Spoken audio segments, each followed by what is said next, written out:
जी का हो? तनी हेने सुनी तो का बोला? कह तनी कि हम सुननी है ये सब सही बात बा? का सही बात बा? मतलब रुआ बाहर जाता नहीं हमके छोड़ के? अरे ना हो, तुम्हारा के छोड़ के हम कहाँ जाए?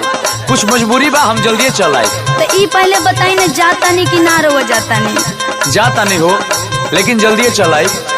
हमरा बारे में कम से कम कुछ फीलिंग समझी। अरे हम तो तुम्हारे बारे में सोची ना, ये करे जा। हाँ तो हमरो बात एगो सुन ली। ए राजा जी रहल जाला अकेले ये घर में, तू तो बहरी माजा मारे जाता रो शहर में।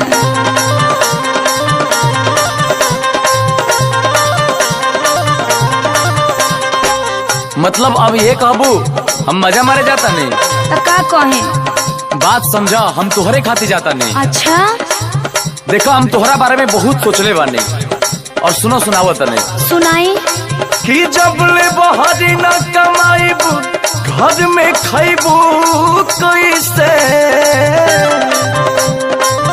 जब ले बहरी न कमाईबू घर में खैबू कैसे, जब ले बहरी न कमाईबू घर में खैबू कैसे, दू चार भारी गाना गुड़िया झमकैबू कैसे,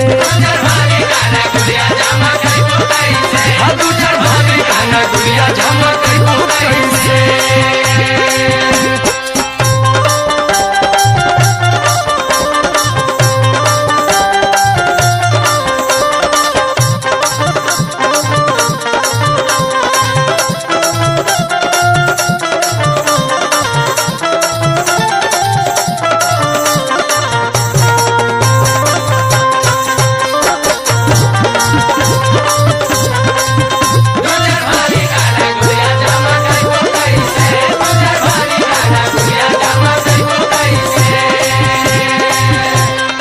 देखी जी, बोलो। हमके गहना गुड़िया के नाम